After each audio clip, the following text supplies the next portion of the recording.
Good morning, students. Today I'm tell you something about transcription. First of all, what is transcription? Transcription होता क्या है? आपने central dogma में पढ़ा होगा. 2 प्रोसेस होती हैं जो बेसिक प्रोसेस होती है. First is transcription. Transcription means DNA to RNA. And second is translation. Translation means mRNA to protein. तो this is the central dogma. तो सेंट्रल डोग्मा के अकॉर्डिंग फर्स्ट आपका आएगा ट्रांसक्रिप्शन, जहाँ पर जेनेटिक इन्फॉर्मेशन DNA से RNA में क्या होती है, ट्रांसफ़र होती है. उस प्रोसेस को हम बोलते हैं ट्रांसक्रिप्शन. एंड ट्रांसक्रिप्शन के 3 मेन बेसिक यूनिट्स क्या होती हैं? These are the basic units: promoter, structural gene and terminator.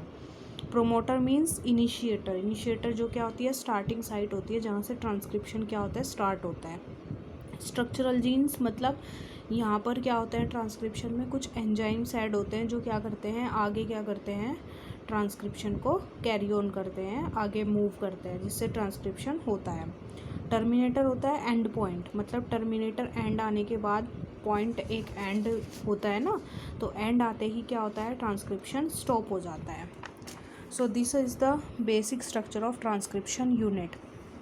This is the, इसमें क्या होता है, 2 strands होता है. 1 strand is template strand. template मतलब जो क्या करेगा, दूसरे स्टैंड में mRNA में क्या होगा, कन्वर्ट होगा. तो ये टेम्पलेट स्टैंड को हम पेरेंट स्टैंड भी बोलेंगे. एंड कोडिंग स्टैंड जो क्या करता है, कोड करता है फॉर RNA. ठीक है. तो ये बेसिक ट्रांसक्रिप्शन का एक यूनिट है. फिर आगे फर्दर आएगा आपका प्रोकैरियोट्स एंड यूकैरियोट्स में ट्रांसक्रिप्शन कैसे होता है. और ये क्या होता है, हमेशा इसमें क्या होता है, complementary to each other. Complementary होते हैं. जैसे टेम्पलेट स्टैंड में क्या है, ATG, तो उसके कॉम्प्लीमेंट के A के अगेंस्ट क्या आता है, हमेशा A के साथ कॉम्प्लीमेंट्री क्या होता है, थायमिन. T के साथ A, ग्वानिन के साथ क्या होता है, साइटोसिन. तो ये इसके क्या होगा, कोडिंग में होगा, ये हमेशा इसके क्या होगा, कॉम्प्लीमेंट्री होगा. ठीक है. और एक जैसे ये है 3' to 5', तो दूसरा स्टैंड हमेशा इसके क्या होगा, इसके अपोजिट होगा, वो क्या होगा, 5' to 3'. तो this is the transcription start site, जिसको हम प्रोमोटर बोलते हैं. यहाँ पर क्या होता है, DNA dependent RNA polymerase. DNA dependent RNA polymerase क्यों नाम रखा है इसका, यानी कि ये क्या करेगा, RNA को बनाएगा ना. RNA ही तो स्ट्रैंड बनना है, तो RNA पॉलीमराइज करेगा, DNA से RNA को पॉलीमराइज करेगा. तो RNA पॉलीमरेज एंजाइम जो होगा वो प्रोमोटर साइट पर ऐड होगा, बाइंड होगा. फिर वो आगे आगे क्या करेगा, वो धीरे धीरे कोड करेगा. कोड करने के बाद फिर वो वहाँ तक चलता रहेगा, वहाँ जब तक कि क्या नहीं आ जाता, टर्मिनेटर एंड नहीं आ जाता. तो promoter is located towards the 5' end of the structural gene and it is DNA sequence. ये क्या होता है, एक DNA का सीक्वेंस होता है जहाँ पर एंजाइम आकर बाइंड होता है.